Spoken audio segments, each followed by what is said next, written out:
হলো বাংলাদেশ আওয়ামী লীগ এবং জামাতে ইসলাম। এই দুটি দলের শোষণের কারণেই 1971 এসেছে। 1971 পরবর্তীতে আমরা আবার 5ই আগস্ট 34শে জুলাই 2024 পেয়েছি।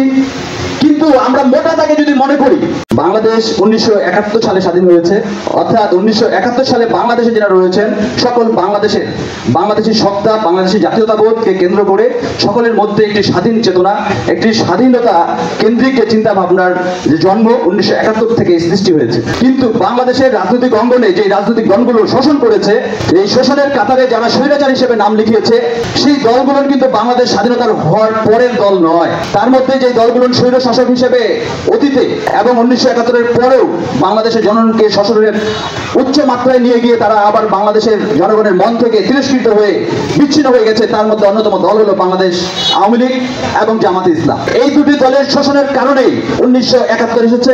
1971 পরবর্তীতে আমরা আবার 5ই আগস্ট 34শে জুলাই 2024 পেয়েছি। কিন্তু আমরা মোটা দাগে যদি মনে করি, আমরা যে কোনো সম্পর্কের ক্ষেত্রে একটি সম্পর্কের জন্ম থেকে হয়। একটি শিশুর জন্মগ্রহণ যেভাবে করে একটা বৈবাহিক সম্পর্কের মধ্য দিয়ে, একটি রাষ্ট্র একটি বিপ্লবের মাধ্যমে যেভাবে জন্মগ্রহণ করে, বাংলাদেশের যে বিপ্লবগুলো সংগঠিত হয়েছে 1971 সালে, এই বাংলাদেশি জাতীয়তাবাদকে ধারণ করতে হলে বাংলাদেশ স্বাধীনতা হওয়ার পরে যে জন্মগ্রহণ করেছে দলগুলো, সেই দলগুলো ব্যতীত অন্য কোনো দলের কাছ থেকে এই জাতীয়তাবোধের যে আকাঙ্ক্ষা, বাংলাদেশের জনগণের যে আকাঙ্ক্ষা, এটা প্রত্যাশা করাটাই বোকামি।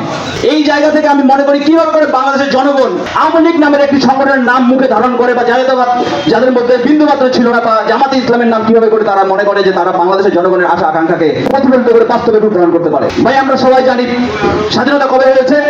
বাংলাদেশের স্বাধীনতা সংগ্রামের যে আমাদের মাইল ফলক 1971 সালে হয়েছে। বাংলাদেশের 1971 সালে বাংলাদেশের জনগণের আশা আকাঙ্ক্ষার জন্য যেই দলটি সর্বোচ্চ ত্যাগ স্বীকার করেছে, সেটা হলো বাংলাদেশ জাতীয়তাবাদী দল। এই গণতন্ত্রের আকাঙ্ক্ষার জন্য যদি সর্বোচ্চ ত্যাগ স্বীকার করেছে, আপনি আমি এই দলের বাংলাদেশের জনগণের যে শোষণমুক্ত সমতার অধিকার আদায়ের জন্য যে বিশ্বস্ত যে দলটি রয়েছে, আমরা আমাদের ব্যক্তিগত জীবনের অর্থনৈতিক মুক্তি, বিভিন্ন শিক্ষাঙ্গনে অংশগ্রহণ, শিক্ষা গ্রহণ, ব্যবসা বাণিজ্য, আমাদের সার্বভৌমত্ব, এটার ক্ষেত্রে যদি অদ্বিতীয় একটি দল থেকে, তাহলে সেটা হলো বাংলাদেশ জাতীয়তাবাদী দল। বাংলাদেশ জাতীয়তাবাদী দলের 9টি অঙ্গ সংগঠন রয়েছে। তারপরেও বিভিন্ন পরিস্থিতির প্রেক্ষাপটে আমাদের অনেক সময় মনে হয়েছে যে আমরা শোষণের নিষ্কাশনে এমনভাবে আমরা বঞ্চিত হয়ে, জেলখানার ভিতরে গুম হয়ে, হত্যা হয়ে আমরা এতটাই অসহায় হয়ে গিয়েছিলাম যে আমাদের কথা বলার মতো বাংলাদেশের রাজনৈতিক অঙ্গনে কোনো মিডিয়া ছিল না, কোনো রাজনৈতিক দল ছিল না। বাংলাদেশের উকিল, ব্যারিস্টার, ব্যবসায়ী, রাজনীতিবিদ তারা গুম হয়ে গিয়েছে।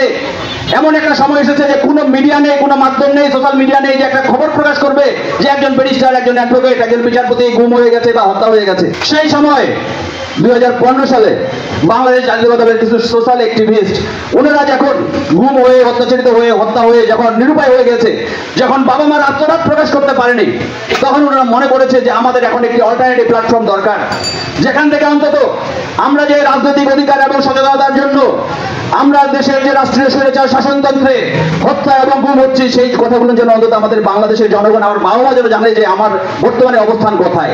সেখান থেকে 2015 সালে বাংলাদেশ জাতীয়তাবাদী দলের কিছু সোশ্যাল অ্যাক্টিভিস্ট এই বাংলাদেশ জাতীয়তাবাদী জিয়া সাইবার ফোর্সের গঠন করে। এই সময়ের বিবর্তনে এরকম সংগঠন হয়তো আমাদের ভবিষ্যতেও হয়তো আসতে পারে। অতীতের কর্মকাণ্ড এবং বিভিন্ন গুম, হত্যা, নির্যাতনের মধ্য দিয়ে এই সংগঠনটির বহিঃপ্রকাশ করেছে। এই সংগঠনটিকে বাংলাদেশ জাতীয়তাবাদী দলের কর্ণধার রয়েছেন, তিনারা পৃষ্ঠপোষকতা করছেন। ওনাদের নির্দেশনায় বাংলাদেশের বিভিন্ন অঞ্চলে জিয়া সাইবার ফোর্স কর্মকাণ্ডগুলো পরিচালনা করছে। আমরা যখন আন্দোলন সংগ্রামে রাজপথে থাকি, আমরা তখন সংগ্রামের স্লোগান দিই। যখন আসলে রাজপথে সংগ্রাম করার আমাদের প্রয়োজন হয় না, তখন আমাদের আসলে দেশ গড়ার জন্য, কাজ করার জন্য সকলকে ব্রত নেওয়া উচিত। এখন দেশ গড়া মানে রাজনৈতিক কোনো পদবি নিয়ে সুযোগ সুবিধা নেওয়ার কিন্তু কোনো বিষয় নাই। কিন্তু আমরা মনে করি যে আমরা নেতা হয়ে গেলে আমাদের অনেক কিছু ফায়দা হয়ে যাবে। এখানে কিন্তু ফায়দা দেওয়ার কিছুই নাই। এখানে আমাদের সমতাভিত্তিক সকলের যে অধিকার আছে, সেটা আমরা যদি কেউ বঞ্চিত হই, আমরা সর্বাত্মকভাবে দিনাজপুর জিয়া সাইবার ফোর্স অঙ্গীকারবদ্ধ। এখানে যারা রয়েছেন, বিশেষ করে প্রধান বক্তা, প্রধান অতিথি এবং আমরা জিয়া সাইবার ফোর্সের নেতৃবৃন্দ রয়েছি, আমরা বিশ্বাস করি আমরা ইনশাআল্লাহ শোষণমুক্ত এবং সমস্যাভিত্তিক যে কোনো সমস্যা বা যে কোনো বিষয়ে আমরা সর্বদা সচ্চার থাকবো। এখানে আমরা বেনিফিট নেওয়ার জন্য কোনো রাজনীতি করার কোনো আকাঙ্ক্ষা, এটা হলো স্বৈরতান্ত্রিক আকাঙ্ক্ষা।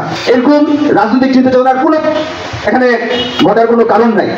তবে তবে আমরা যে বলি হাইব্রিড নেতা কর্মী বা হাইব্রিড নেতা, এটার আসলে বিষয়টা আমাদের মধ্যে সবার ভিতরে একটা সচেতনতা প্রয়োজন যে আসলে এলাকার নেতা কারা।